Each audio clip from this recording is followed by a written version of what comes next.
학점을 들어야 되고요. 또 학기당 몇 학점 추가 들을 수 있고 뭐 추가하려면 뭐 어떻다 하는 규정 같은 거는 있습니다. 졸업 논문하고 보고서 제출, 졸업 보고서 이걸 제출하고 심사를 받아서 그래서 확정이 됩니다. 그런데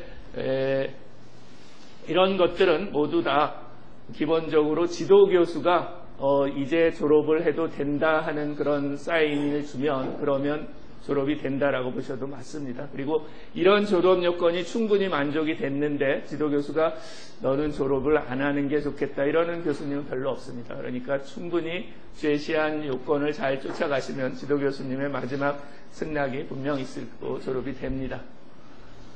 자, 수업 형태는 2016년까지는 저희가 이것 때문에 아주 골치 아팠습니다. 수업의 3분의 2 이상을 주중 저녁 7시까지 끝내라 라고 되어 있었습니다. 자, 이것 때문에 제가 작년도 이 시간에는 저희가 이거를 어떻게 여러분들을 위해서 피해 드릴까 이 얘기를 해야 됐습니다. 참 가슴 아픈 이 얘기였죠. 교수가 돼서 정부가 얘기한 거를 어떻게 피해 간다. 우리는 저 세미나 과목을 이렇게 주중에 열고 또 일반 대학원이 아직 문을 안 닫았습니다. 근데 일반 대학원은 그런 규제가 없었거든요. 그러니까 일반 대학원 수업을 다 토요일 날 몰아놓을 테니까 토요일 날 오시라. 일반 대학원 수업 들어도 된다. 우리가 크로스로 리스팅을 해서 그것도 전공으로 다 된다. 이렇게 얘기를 했었습니다. 자, 그랬는데 그리고는 저희 끊임없이 교육부 이런 데다가 투덜거렸습니다. 이게 말이 되냐. 학생을 위해 교육하려면서 왜 이런 규제를 자꾸 하느냐 하는데 교육부는 거들떠도 안 봅니다. 거들떠도 안 보는 사람들이 사건이 터졌습니다. 자, 법학전문대학원에서 터졌죠. 왜 흑수저는 못 들어가냐. 그러니까 교육부가 대처한 게 뭐라 그랬냐면 그러면 방송통신대학에다 법학과를 만들자. 그렇다 또 엄청 야단 맞았죠. 법전을 갖다 방통에다 만드냐 하고 야단 맞고 나서는 결국은 손을 들었습니다. 그래서 이게 최근 9월 달인가요? 8월 달인가에 이런 게 나왔습니다. 이거 철폐한다. 이거 철폐할 테니까 니네가 알아서 해라. 자, 그래서 이제는 전혀 상관없습니다. 그래서 저희가 약속드리는 거는 주말 수업만 들어도 됩니다. 또 주중 저녁 수업에 들어오셔도 좋습니다. 주중 저녁 수업이라 하면 보통 6시에 열립니다만 교수님에 따라서는 조금 뒤로 미뤄서 6시 반이나 7시에 시작하시는 분도 있습니다. 그래서 그런 수업만 듣고도 학점을 다 채워서 나갈 수 있다라고 판단을 합니다. 저희가 만일에 그러지 않았다면 아직도 계속 이런 제도가 남아 있었다면 저희가 토요일 날 열 수 있는 과목 수가 4과목밖에 안 됩니다. 그죠? 시간이 9시에 시작해서 밤 10시까지 끝나는데 점심시간 딱 비워주고 12시 1시 비워주고 나면 12시간이 나옵니다. 9시에서 10시까지는 13시간이니까요. 그래서 12시간을 3시간씩 나누면 4시간이 되죠. 그러면 그 시간에다가 2과목씩 열립니다. 패러렐로. 그럼 8과목을 열어요. 교수님들은 다 토요일 날 나와서 강의해야 되고 그런데 학생 입장에서는 점심시간 1시간 쉬고 12시간을 앉아 있어야 돼요. 그래야 4과목 듣잖아요. 한 학기에. 토요일만 강의 들어올다면. 이게 가능하겠냐 이거죠. 이게. 그거를 작년에 이 문제가 해결이 안 됐으면 올해 해결이 안 됐으면 이랬어야 됩니다. 그게 왜 그러냐면 일반 대학은 이제 문을 닫고 있거든요. 입학생이 더 이상 없으니까 올해까지 하고 이제 내년 1학기까지 하고 2학기부터는 강의를 안 열어야 돼요. 그러니까 이런 일이 발생할 수 있었습니다. 그런데 마침 다행히 해결이 됐고 그런 의미에서 여러분은 잘 오신 겁니다. 이 시간에 들어오신 게 잘 오신 거다라고 판단이 됩니다. 자, 요게 작년도 이게 지금 최근에 나온 교육부는 어쩌고 저쩌고 해서 마치 자기들이 대단히 잘한 것처럼 하지만 잘못하던 거를 그냥 바로잡았을 뿐이라고 생각됩니다. 굉장히 관심이 많으실 장학금 지급 계획입니다. 풀타임은요 등록금의 약 50% 정도를 지원해 드립니다. 파트타임 경우는 20%에서 23% 정도를 지원해 드릴 계획입니다. 요게 이러면 올해 상황입니다. 저희가 지금 올해에 48분이 지금 재학 중이십니다. 50명이 입학을 하셨는데 그 중에 한 분이 뭔가 마지막에 입학 허가를 받으시고는 안 오셨습니다. 저희 그러면 2학기에 뽑을 수 있는데 한 명을 위해서 또 뽑을 수 없잖아요. 또 한 분은 사라지셨습니다. 그래서 48분이 지금 계신데 이분들은 조금 후하게 받죠. 전일제 학생이 이렇게 받았습니다. 재직자 학생은 이 정도 받고 이랬습니다. 이건 이유가 또 이것도 좀 이상합니다. 정부에서 학생이 몇 명이든 똑같은 액수를 지원합니다. 그래서 48명이 나눠 가지니까 이렇게 받을 수 있었습니다. 평균 625만 원을 학기당 받았습니다. 막대한 돈이었죠. 이런 관점에서는 여러분 작년에 오시는 게 잘했던 거였습니다. 근데 올해 오셨으니까 어쩔 수 없죠. 그래서 내년에는 이제 반으로 쪼개서 지금 봐야 됩니다. 그래서 이렇게 가면 내년에는 이 정도가 예상이 됩니다. 전일제 학생은 한 학기당 한 425만 원, 재직자 학생 중에 중소기업이거나 아니면 성적이 좋거나 그 활동이 좋으신 분들은 이렇게 드릴 계획입니다. 자, 저희가 논문을 갖다가 굉장히 많이 쓴다 자랑을 했는데 그거를 저희 교수들의 실적을 위해서 열심히 쓴다 그런 게 아니라 여러분들 중에 재직자 학생들이 대부분 박사과정이 재직자 학생이었지 않습니까? 그래서 그 재직자 학생들의 일과 정말로 밀접하게 논문을 쓴다 하는 것을 말씀드리고자 이걸 보여드립니다. 그래서 이런 직장에 계신 분이 삼성하고 퀄컴하고 어떻게 세미컨덕터 파운더리 비즈니스라는 거, 소위 말해서 주문형 반도체를 만드는데 어떻게 같이 협력을 해서 특히 R&D 부분에서 협력을 해서 소위 말해서 고객이 원하는 가치를 공동 창출하나 이런 거에 관한 논문을 쓰시고요. 기계연구원에 계신 분은 소위 출연연들이 우리나라에서 얼마나 같이 그 논문을 같이 쓰고 특허를 같이 내고 하는 협력을 하는가 하는 것들에 대해서 국가과학기술연구회라고 해서 또 출연연들을 모두 관리하는 기관이 하나 있습니다. 여기서는 과연 우리나라 퍼블릭 R&D에서는 공공 R&D에서 나온 거를 기술사업화를 어떻게 잘하고 있나 이런 거를 들여다보십니다. LG생활건강연구소에 계신 분은 본인이 LG생활건강에서 화장품을 만듭니다.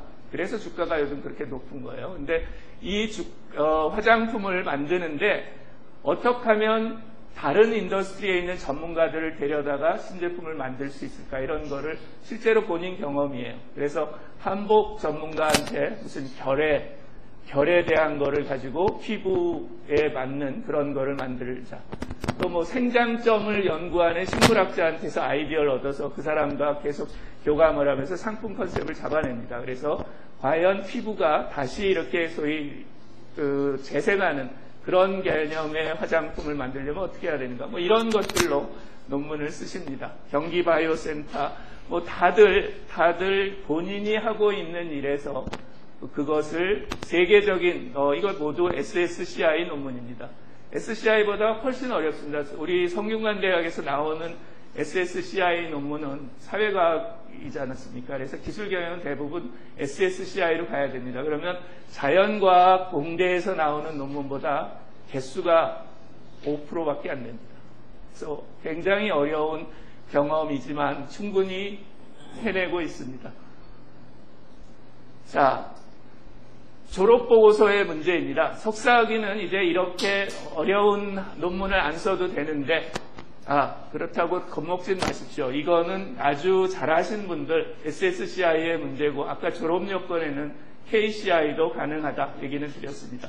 석사학위는 KCI도 안 써도 됩니다. 하지만 이제 졸업보고서는 쓰셔야 돼요. 그런데 졸업보고서를 어떻게 써야 되냐? 이게 대한민국의 또 교육의 문제입니다. 학부 다닐 때 거의 졸업보고서 논문을 안 쓰고 졸업하셨어요.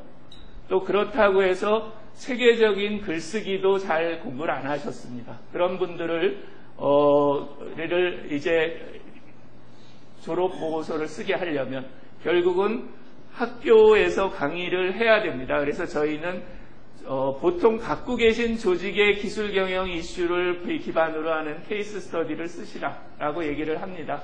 하지만 그래도 어느 정도 그 학계에서 어느 정도 이건 보고서다 하는 수준으로 볼 수 있는 정도로 그런 것이 돼야 된다라고 얘기를 드립니다. 그래서 사례를 잡을 때 이런 사례를 잘 잡는 법을 가리키거나 그 다음에 그 사례를 기반한 보고서는 어떤 구성 요소 같은 걸 갖고 있는지 하는 거를 과목으로 가르쳐 드립니다. 그래서 기술경영 방법론이라는 과목을 가지고 또 졸업할 때에는 졸업보고서 템플릿이라고 해서 여기에 본인이 이런 내용을 적어라 라는 그런 가이드를 드리려고 합니다. 아직 졸업보고서를 써서 졸업하신 분은 아무도 안 계십니다. 왜냐하면 전문대학원부터 이 제도가 있고 그전에는 일반 대학원 분들은 역시 그냥 논문을 쓰셨습니다. 전일제 학생의 경우는 이게 좀 어려워요. 그래서 전일제 학생의 경우는 본인이 이렇게 하고 싶다고 하면 재직자 학생하고 같이 코워크를 하거나 아니면 인턴을 경험하면서 그 조직에 대해서 써라 라고 얘기를 합니다. 그것도 아니라면 그러면 옛날에 일반 대학원식으로 논문을 써라 이렇게 얘기를 합니다. 그거를 그냥 졸업보고서이라는 이름으로 내서 심사를 받아라 라고 지도하고 있습니다. 자, 국제협력이 굉장히 강조되고 있습니다. 그래서 저희가 럿거스, 조지 메이슨 이런 대학하고는 복수학위 이런 거를 진행하고 있습니다. 근데 이게 사실상 굉장히 돈도 많이 들고 저희도 돈이 많이 들어요. 저희도 한 5천만 원을 지원해 줘야 되고 1인에게. 그 다음에 본인도 이거를 거기 가서 한 1년 과목을 들어야 되거든요. 근데 그 정도 돈 가지고는 1년을 못 듣습니다. 되게 이런 미국 대학들이 굉장히 비싸잖아요. 생활비도 비싸고 그래서 돈도 많이 들고 시간도 더 듭니다. 복수학이어서 두 대학에서 학위가 동시에 나와요. 그렇긴 하지만 2년 안에 졸업하기는 어렵습니다. 굉장히 어렵습니다. 그래서 그런 관점에서 실제로 해봤는데 1년 그냥 파견금 가서 공부하고 와서 그냥 성대만 석사를 받아간 분은 몇 분 계신데 작년에 어떤 친구 하나가 드디어 열심히 노력해서 그 조인트 학위를 받아갔습니다. 복수 학위를 받아갔습니다. 또 저희는 장기 인턴을 계속 보내고 있습니다. 제너럴 모터스라는 데 보내는데 이게 지금까지 매년 이렇게 뽑아서 보냈습니다. 럿거스에 그냥 간 친구가 4명 있고 그 중에서 1명이 지금 졸업을 공동학위를 받았고요. 그리고 GM에 가서 이렇게 R&D 인턴십을 하는 그런 친구들 6개월이에요. 6개월 동안 하는데 이것도 다 정부 돈으로 장학금으로 지원을 합니다. 그래서 저희 GM의 그 미시간에 집이 한 채 있답니다. 그래서 뭐 저희가 산 건 아니고 계속 선배들이 물려주는 거죠. 그리고 차도 있는데 차는 이제 거의 고물이 돼가지고 새 중고차로 바꿨다고 합니다. 자, 그래서 저희 학교가 제공하는 특전이랄까 이런 게 뭘까라고 봅니다. 그러면 정부 지원 장학금을 지급받죠. 글로벌 인턴십 프로그램 경비를 지원합니다. 해외 단기 연수 경비를 지원합니다. 이거는 올해의 경우는 겨울방학 때 일본의 도쿄하고 오사카, 오사카하고 교토, 그 지역 두 곳으로 학생 10명이 가기로 했습니다. 그래서 그런 것들을 경비를 지원하고요. 국내외 학회 참석 및 논문 발표된 참가비 및 여비 지원합니다. 그래서 국내 학회는 기술경영경제학회가 보통 여름에 제주도에 있습니다. 그런데 거기는 논문을 안 써도 다 가는 분위기입니다. 그래서 모든 랩이 교수 연구실 단위로 움직이니까 교수 랩이 거의 움직입니다. 저 같은 경우 뭐 한 20명이 갑니다. 그래서 거기서 그런 참가비 모두가 일체가 지원이 되고요. 해외 학회면 저희가 최근까지 갔던 MOT 학회들이 학생이 보통 4명, 5명이 같이 가는데 굉장히 팬시한 곳을 갑니다. 이집트, 브라질의 리오 아주 아름답습니다. 뭐 이런 데를 갑니다. 그리고 뭐 워싱턴이나 이런 건 뭐 당연히 그래서 이 경우는 해외 학회입니다. 그러니까 해외 학회에 논문을 써야 알겠죠. 이것도 그냥 가라 이러기에는 너무 부담도 많이 되고 돈도 많이 들고 해야 합니다. 그래서 이런 것도 진행을 합니다. 기술 경영 관련 행사들이 꽤 있습니다. 이거를 저희 산업기술진흥원에서 저희 MOT 인력 양성 사업을 지원하고 있습니다. 그래서 여기에서 해외 석학들을 모셔다가 이런 워크숍 같은 걸 2박 3일, 1박 2일 합니다. 여기 참여하는 것도 역시 지원을 해드립니다. 또 대학원에서 여러 다양한 행사들을 합니다. 이런 것들도 얼마든 지원해드리고 논문 게재도 하시면 논문 게재비도 지원을 해드립니다. 저희가 1년에 한 10억 정도를 받습니다. 그래서 대부분